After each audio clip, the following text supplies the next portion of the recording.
Buenos días, nos encontramos en un nuevo capítulo de 21 minutos filosóficos. El tema a tratar es la eutanasia. Bueno, en el día de hoy nos encontramos en este momento con una reconocida abogada de España, la cual nos ayudará en este debate con un aspecto político sobre el tema a tratar. Hoy entonces, sin más que decir, empecemos. ¿Debe la eutanasia regirse bajo una normatividad constitucional para un correcto procedimiento o castigo? Buen día primero que todo. El problema penal de la eutanasia puede y debe ser abordado desde la Constitución, debido a que en la eutanasia están comprometidos derechos fundamentales como el derecho a la vida y la integridad física moral, así como los principios de la dignidad humana, el libre desarrollo de la personalidad, el valor de la libertad ideológica y la religiosa. La eutanasia activa directa o el suicidio asistido pueden ser tanto prohibidos penalmente como construir, bajo determinadas circunstancias, excepciones legítimas a la exigencia de protección jurídica de la vida. Por el contrario, la eutanasia pasiva y la activa indirecta son manifestaciones del derecho fundamental a la integridad personal. Esto quiere decir conductas que integran el contenido del derecho fundamental a la integridad, como ya lo había dicho antes, personal. ¿Cuáles son las partes que mayormente se pronuncian con respecto a la penalización por la eutanasia? Bueno, intervienen tres aspectos fundamentales. Intervienen en el debate influyentes grupos de la bioética que apoyan en mayor medida la despenalización de la eutanasia en España, bajo determinados presupuestos y en base a diferentes fundamentos como la autonomía personal, la dignidad o la solidaridad. También intervienen los medios de comunicación, que se hacen eco de peticiones de eutanasia y de situaciones siempre dramáticas, acaecidas en España o fuera de España. Intervienen los políticos mediante interpretaciones acerca de la regulación de la eutanasia en el Congreso de los Diputados o al hilo de las reformas estatutarias. Y lo más importante, intervienen los profesionales de la medicina que se manifiestan, por ejemplo, a través de declaraciones en el seno de la Organización Médica Colegial. ¿Cómo debería ser el correcto proceso para que una persona pueda solicitar la eutanasia o suicidio asistido? Esta debe ser expresa, seria e inequívoca sobre las exigencias del citado precepto legal acerca del estado del enfermo. Esto quiere decir que padezca una enfermedad grave que conducirá necesariamente a su muerte o que producirá graves padecimientos permanentes igualmente difíciles de soportar, sobre la inexigencia de un específico elemento subjetivo distinto del dolor y, en fin, sobre la eventual justificación de la conducta típica. Insisto en la necesidad de diferenciar nítidamente entre ambos modelos y en la necesidad de considerar figuras distintas, la eutanasia activa directa y el suicidio asistido, mostrando preferencia por el modelo del suicidio asistido de Oregon, en la medida en que en otras razones parece garantizar mejor la defensa contra cualquier tipo de abuso, error o presión sobre el paciente que decide suicidarse. ¿Por qué existe una preferencia por parte de la población en cuanto que sea el mismo individuo quien finalice con su vida y no al suicidio asistido? No puede dejar de observarse cierta hipocresía en la diferente desaprobación de ambos casos. Imaginemos el supuesto de dos enfermos que se encuentran en la misma fase terminal, con el mismo pronóstico de muerte inminente, con los mismos dolores insoportables, y que hubieran igualmente solicitado de forma válida la ayuda para morir, pero solo uno de ellos estuviera en condiciones de poder administrarse por sí mismo la medicación letal. Imaginemos cómo acercamos a ambos la medicación solicitada, después de cumplir, por supuesto, con todas las formalidades y garantías legales. Y observemos cómo uno, el que puede, la toma, y cómo el otro asiste inmóvil e impotente a la burla de que, al menos aparentemente, estaría siendo objeto. Por eso repito, eutanasia con libertad constitucional legislativamente limitable. Muchas gracias. A continuación nos encontramos en este momento con una reconocida doctora de Holanda, la cual nos ayudará en este debate con unos aspectos médicos sobre el tema a tratar hoy. Entonces, sin más que decir, empecemos. ¿Por qué estar en contra de la eutanasia? La intención de quien practica la eutanasia tiene como objeto buscado la muerte.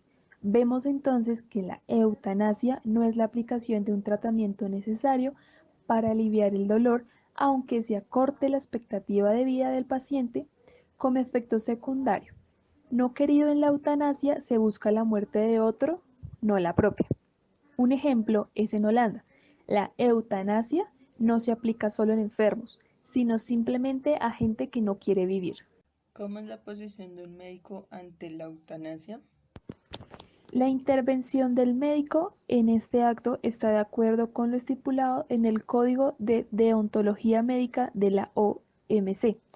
El médico nunca provocará intencionalmente la muerte de ningún paciente, ni siquiera en caso de petición expresada por parte de éste. La eutanasia aplicada bajo las indicaciones adecuadas debe ser un acto médico y éticamente aceptable al respetar el principio de autonomía. La medicina no puede evitar la muerte, sí puede y debe evitar el sufrimiento innecesario que ocasiona la prolongación de vida bajo circunstancias insalvables. ¿Por qué estar a favor de la eutanasia? El profesional de la salud tiene la obligación de valorar la capacidad de los pacientes y de analizar si sus decisiones pueden ser respetadas. Un paciente en fase terminal puede tomar decisiones que al profesional de la salud parezca irracional, pero son adecuadas porque se basan en la autonomía y los motivos personales. Finalmente nos encontramos en este momento con una reconocida doctora de la Sociedad Médica de Massachusetts. Bienvenida a este debate. Según su publicación en el debate sobre la eutanasia, abunda la imprecisión del lenguaje, lo que lleva a que la eutanasia se base en dos centrales. ¿Podría hablarnos de esas dos centrales? Claro que sí, pero primero quisiera agradecerles por haberme invitado a este programa y desearles un buen día a todos los oyentes. Tal como indicaste, el caso de la eutanasia se basa en dos centrales. Primero, los proponentes sostienen que los pacientes cuyas enfermedades les causan un sufrimiento insoportable deben poder poner fin a su angustia haciendo que un médico realice la eutanasia. Y en la segunda central vemos cómo los proponentes afirman que el derecho bien reconocido de los pacientes a controlar su tratamiento médico incluye el derecho a solicitar y recibir la eutanasia. Así que lo dividiremos en dos temas, el alivio del sufrimiento y los derechos individuales. Para este primero estamos de acuerdo que el alivio del dolor y el sufrimiento es un objetivo crucial de la medicina, pues nos cuestionamos si el cuidado de los pacientes moribundos no puede mejorarse sin recurrir a la medida drástica de la eutanasia, pues la mayoría del dolor físico se puede aliviar con el uso apropiado de agentes analgésicos como todos en algún momento habríamos usado, pero desafortunadamente, a pesar de que el acuerdo generalizado de que los pacientes moribundos deben recibir la analgesia necesaria, los médicos siguen infrautilizando la analgesia en el cuidado de los pacientes debido a la preocupación por la depresión, del impulso respiratorio o la creación de la adicción. Pero en realidad, tales situaciones demandan un mejor manejo del dolor, más no la eutanasia. Otro componente del sufrimiento es la aterradora perspectiva de morir encadenado a un lecho de procrusteos moderno. Esto rodeado de las últimas formas de alta tecnología. Para aquellos que no conocen, Procusteos o Procusto es un personaje de la mitología griega. Este era un bandido y un posadero del Ática, y se lo consideraba hijo de Poseidón. En algunas versiones hasta era un gigante, pero lo importante es que el mito era que este tenía su casa en las colinas, donde ofrecía posada al viajero solitario. Allí lo invitaba a tumbarse en una cama de hierro, donde mientras el viajero dormía, lo amordazaba y ataba a las cuatro esquinas del lecho. Si la víctima era alta y su cuerpo era más largo que la cama, procedía a cerrar las partes del cuerpo que sobresalían, los pies, las manos o la cabeza. Si por el contrario era de menor longitud que de la cama, los desconjuntaba a martillazos hasta estirarlo. De aquí viene su nombre. Los defensores de la eutanasia a menudo citan las historias de horror de los pacientes tratados en contra de su voluntad. En el pasado, cuando las formas modernas de tecnología que salvan vidas eran nuevas y los médicos estaban aprendiendo a usarlas adecuadamente, esos casos ocurrieron a menudo claramente. Hemos comenzado a ir más allá de esa época, por lo que la ley, las políticas públicas y la ética médica ahora reconocen el derecho de los pacientes a rechazar el tratamiento médico que sustenta la vida, y un gran número de pacientes se hacen uso de esta nueva política. En estos días, los pacientes competentes pueden ejercer libremente su derecho a elegir o rechazar el tratamiento que sostenga la vida. Para llevar a cabo sus preferencias no requieren la opción de la eutanasia. Pero de igual manera nosotros reconocemos que algunos elementos del sufrimiento humano y la angustia mental no pueden ser eliminados completamente del proceso de muerte. Estos incluyen la pérdida anticipada de relaciones humanas importantes, la independencia personal, el sentimiento de impotencia, el miedo crudo a la muerte. La eutanasia puede acortar la duración de estas dificultades emocionales y psicológicas. También puede eliminar los temores sobre cómo y cuándo ocurrirá la muerte. Finalmente, la eutanasia devuelve al paciente una medida de control sobre el proceso de morir. Estos son los beneficios de la eutanasia, contra la cual sus daños potenciales deben ser equilibrados. Ahora, el segundo argumento a favor de la eutanasia se basa en los derechos del individuo.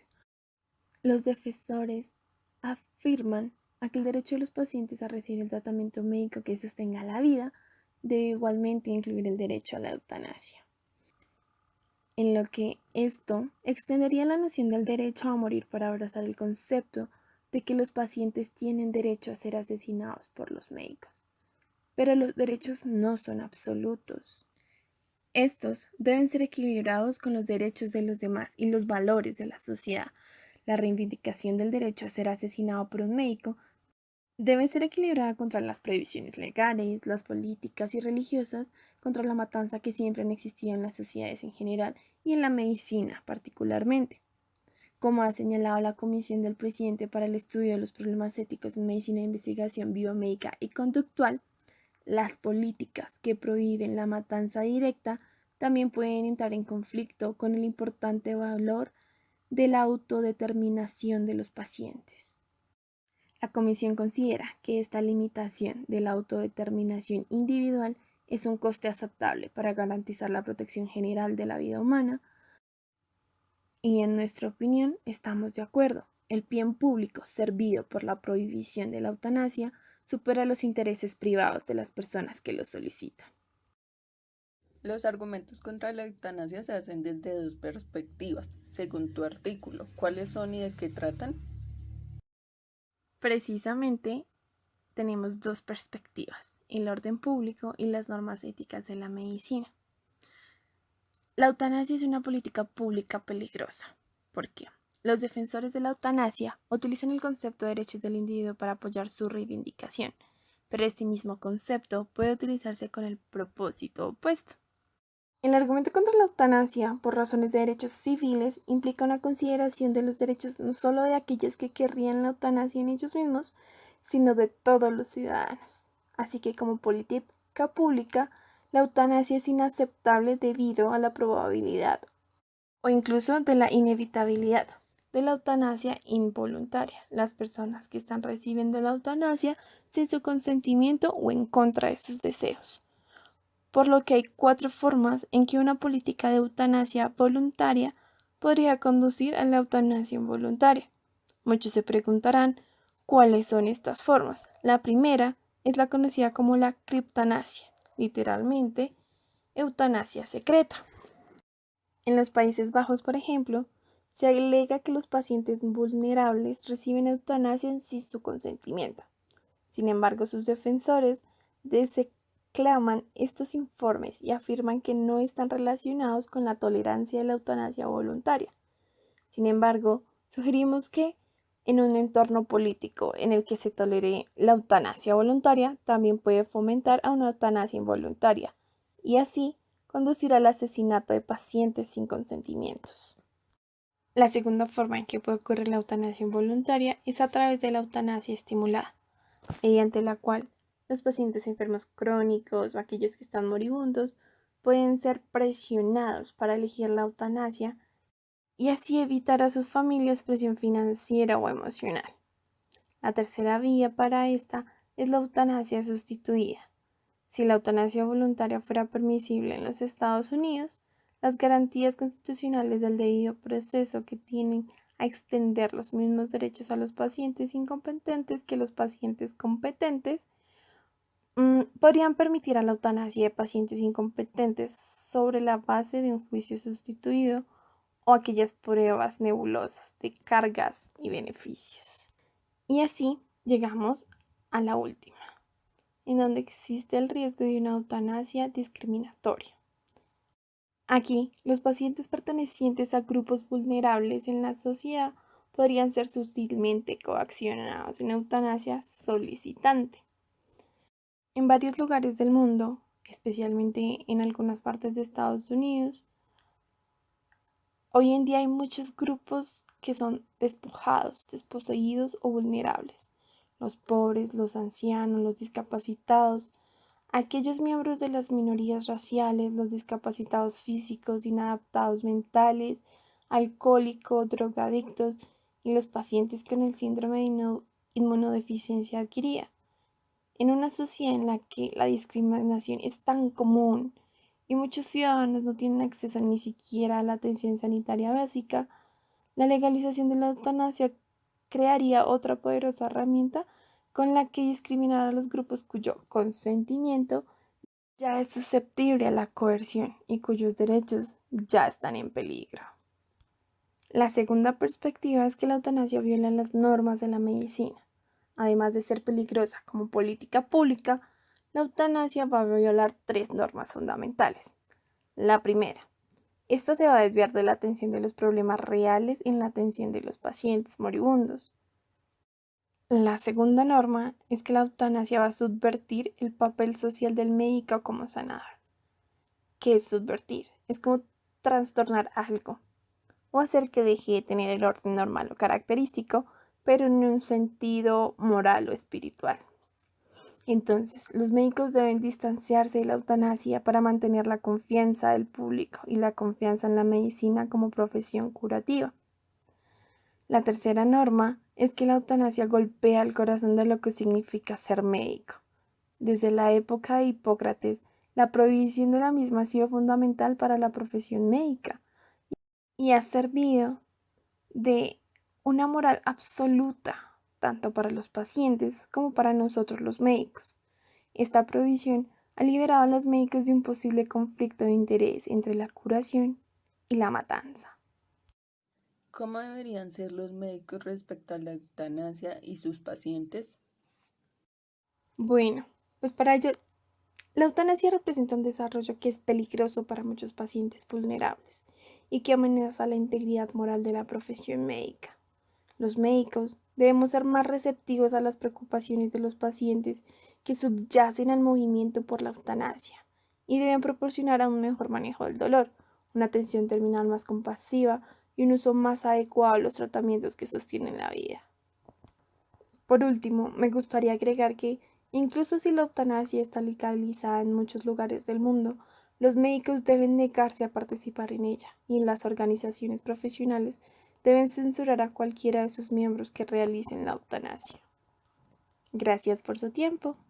Muchas gracias a nuestras invitadas por compartir sus puntos de vista acerca de la eutanasia. Espero que todos nuestros oyentes hayan disfrutado de este momento y que les haya permitido tener un diferente panorama respecto a un tema tan delicado y controversial.